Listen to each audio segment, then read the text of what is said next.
Doutor Eric, muito boa noite, muitíssimo obrigado. E suas colocações iniciais também. Boa noite, queria agradecer o convite inicialmente.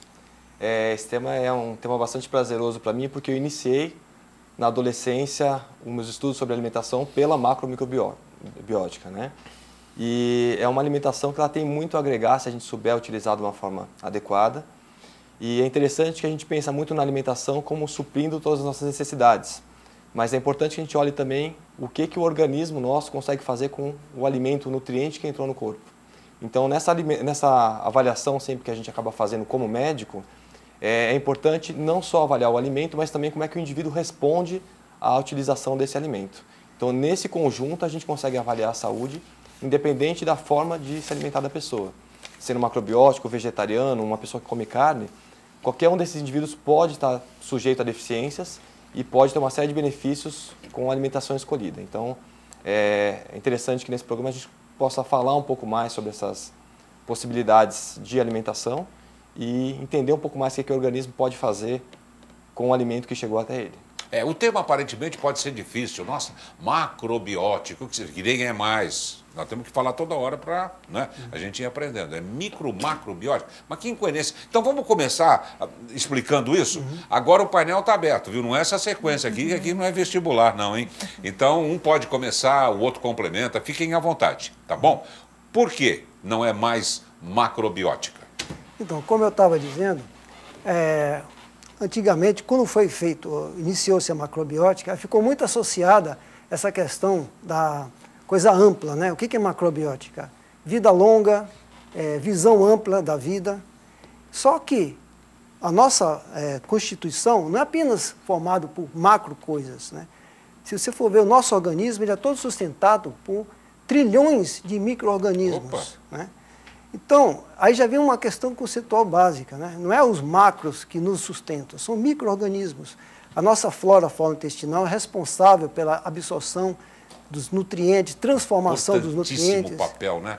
Exatamente. Nossa. Então, essa visão bem megalomaníaca que ficou associada à macrobiótica, que o professor Tomio Kikuchi, né, procurou, através dessa redenominação do que antigamente se conhecia como Shokoyojo, né, que é uma palavra até um pouco difícil de se pronunciar. Eu até agora não sei, mas tudo bem. O que está falando é Shokoyojo. Shokoyojo. Shokoyojo. Shokoyo papajo. Então, esse termo, ele ficou muito difícil, muito indigesto para o ocidental. Então, o Ozawa, na ocasião, ele propôs esse termo chamado macrobiótica. Só que ficou muito unilateral, quando, na realidade, a visão é muito mais ampla. Nós temos que ver também o micro, claro, né, que sustenta a nossa vida. Aliás, a visão é mais ampla justamente porque é voltada para o micro. Inclui esses pequenos seres, né, que sustentam a nossa vida, né? Inclusive, as funções imunológicas são supridas a partir de micro-organismos que estão constantemente transformando. Mas aí o telespectadora, mas vocês estão falando, até agora eu não sei o que é essa macrobiótica. Vamos baixar essa bola, vamos explicar realmente para as pessoas o ABC, o 1, 2, 3, facinho. Depois nós vamos começar a crescer na medida em que eles acompanharem. O que é a macrobiótica? O que se come? Darcy, assim... Depois nós voltamos com você. Na verdade, não é só uma alimentação, é um estilo de vida também. Então, na verdade, é oriental, né? Então, veio realmente chineses, japoneses, tudo vem com essa questão do equilíbrio, da energia, porque eles acreditam que, na verdade, o nosso ser não é só matéria, que nós temos energia, né? Nós temos espírito. Então, o que eles colocam? Que o alimento, como um ser vivo, também tem isso. Então, quando você, na verdade, coloca alimentos que são mais nutritivos, mas que tem uma energia que eles falam yin, que é uma energia feminina, ou uma energia yang, que é uma energia masculina. Então, quando você tem esse equilíbrio, na verdade, você consegue fazer uma boa alimentação. Só que o que eles colocam, que se for muito yin, que é o feminino, que depois eu vou explicar um pouquinho mais, tá? Porque a princípio, né, eu estou colocando o termo. Só para a gente ir compreendendo. Isso.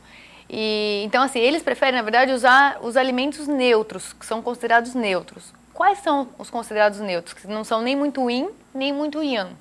São os alimentos cereais integrais, gergelim, cevada, aveia, tudo que é alimentação integral. Então, eles recomendam. Tem as sementes, que tem, na verdade, muita proteína. O próprio arroz, que se come muito. O arroz integral, exatamente. As sementes, então, semente de linhaça, gergelim, girassol, todas as sementes. E assim, é interessante porque a macrobiótica, ela não tira totalmente a carne. Então, ela permite, por exemplo, os peixes. Ela coloca que pode se comer peixe. Então, assim, quando se começou, na década de 60 e tal, que começou a ter até uma... O franguinho come? Então, até tem uma permissão, porque ele é um intermediário. Ele fala mais realmente da carne vermelha. Pode falar. Ele deixa... Então, assim, na verdade, assim, pode até complementar, mas tem umas aberturas. Então, não é totalmente vegetariano. O Eric está se coçando na cadeira. Ele não está gostando de alguma coisa. Pode então, falar. Dá licença aí, basicamente, o que a Andréa falou, tá? É realmente essa ideia, tá? Agora é importante a gente entender um pouco mais, porque, como eu falei, essa coisa vem do Oriente, então a interpretação que foi dada no Ocidente, ela foi um pouco parcial.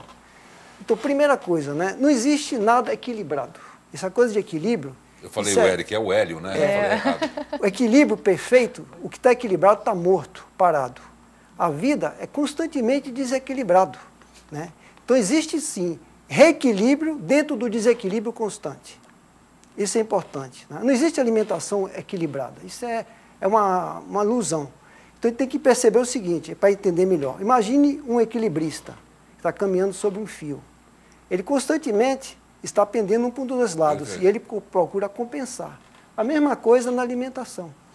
Nós comemos, tudo que nós comemos, há um impacto sobre o nosso organismo.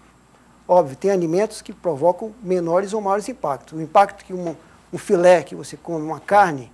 é bem diferente do que você comer arroz integral. Claro. Você sabe, só mas sempre há um desequilíbrio. Só para ilustrar, o Hélio, uma coisa que eu aprendi lendo alguns levantamentos sobre macrobiótica, né?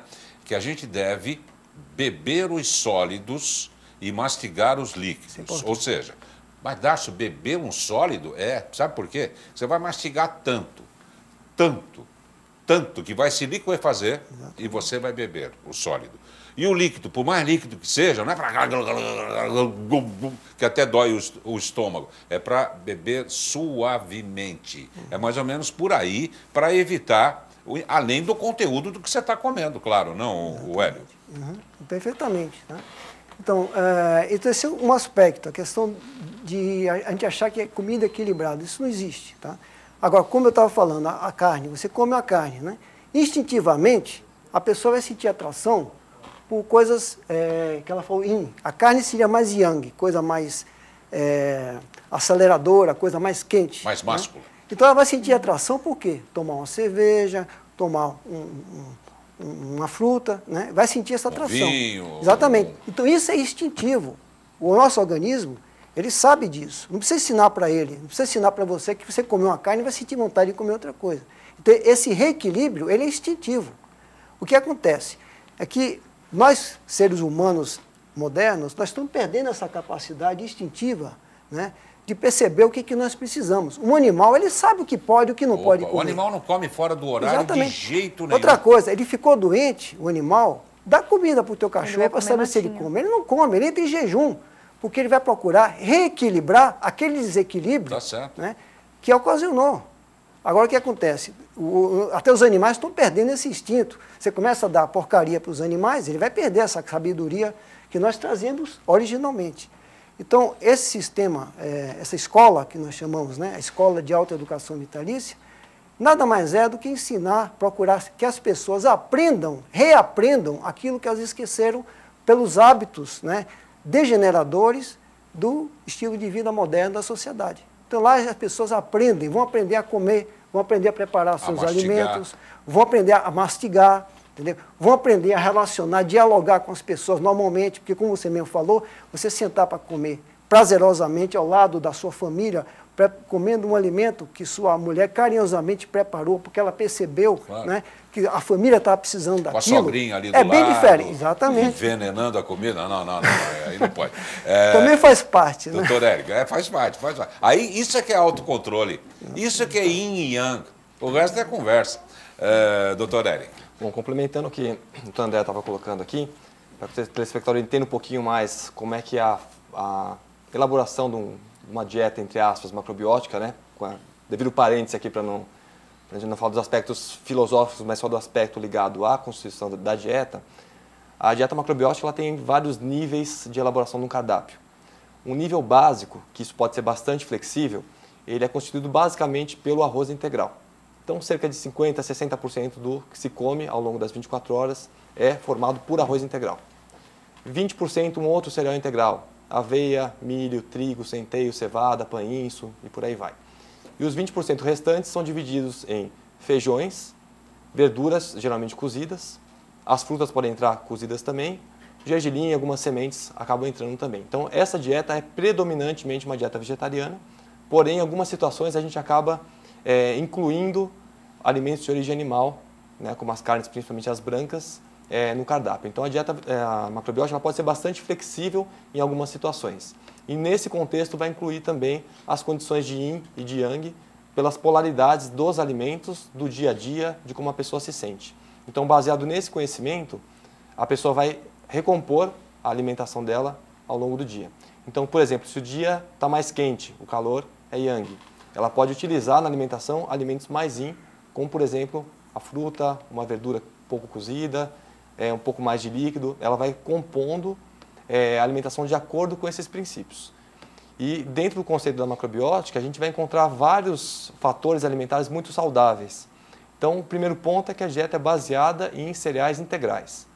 Hoje a gente sabe por uma série de estudos que o alimento refinado ele é nocivo para a saúde, né? Arroz branco, macarrão branco, pão branco, está associado com um risco muito maior para diabetes, para doença cardiovascular, para vários tipos de câncer e para alterações de flora intestinal. Então, quando você troca o alimento refinado pelo alimento integral, e a macrobiótica preconiza isso veementemente, toda alimentação é integral, você consegue modificar toda a sua flora intestinal e consegue fazer várias alterações hormonais, inclusive, decorrente do consumo desses cereais. A gente abaixa a quantidade de insulina, melhora o controle de diabetes, você reduz a proliferação de vários tipos de câncer, você consegue melhorar o risco para doenças cardiovasculares pelo uso do cereal integral. Essa simples troca, independente da pessoa ser macrobiótica ou não, ela deve fazer na alimentação. E é interessante que não é o pão integral, o macarrão integral, mas é sim o grão integral. O arroz integral, o milho da espiga, o trigo em grão, o centeio na semente, então é o grão mesmo. Isso vai fazer a maior diferença na alimentação. E essa questão da mastigação, que é o beber os sólidos e comer os líquidos, ela é muito interessante para reduzir o trabalho que o nosso pâncreas tem na digestão. Então, na nossa saliva, a gente já começa a fazer o trabalho de digestão do carboidrato. Então, quando você mantém um alimento em contato com a saliva por bastante tempo, essa digestão de carboidrato já é iniciada na boca. E quando você passa para o estômago e depois para o intestino, onde o pâncreas vai jogar as enzimas dele para fazer a digestão, esse alimento já está mais preparado para esse processo digestivo. Então, isso facilita o processo digestivo, além do que essa mastigação faz com que a nossa flora intestinal receba alimentos com pedaços bem menores. Quando o nosso intestino recebe alimentos inteiros, essa flora entra em processo de fermentação desse alimento e aumenta muito a formação de gases. Então, esse processo de mastigação é fundamental para uma boa digestão realmente. Olha, vocês estão vendo a importância disso? Eu acho, não sei se os senhores concordam, o bolo alimentar deve ser preparado com o mesmo carinho que o próprio alimento. Isso, perfeitamente. Não é? Você deve ter muita noção o que você está comendo. E toda a refeição, o ritual macrobiótico, começa realmente com uma cumbuca, não é? de arroz integral, onde se leva muito tempo com a mastigação, 70, 80, 90 bites por bocada, não é? É para pôr mesmo uma colher, ou você pegar com um palitinho e ficar conversando, e ficar mastigando, e ficar mastigando, e ficar mastigando, não é? Põe um pouco de gersal para... Né? Então, complementando, inclusive, o que o colega falou, né? Dá só a manchete do que você vai falar. Dá a manchete. Então, basicamente, eu queria só acrescentar que é o único ato do processo digestivo que nós temos controle, é na mastigação. Então, a importância da mastigação, o autocontrole da mastigação. A gente volta do intervalo com você, o Hélio. Então, continue ligando, continue interagindo, 021 11 74 23 2006, opção número 1. Já já a gente volta. Uma alguinha também é gostoso, né? Uma alga fria.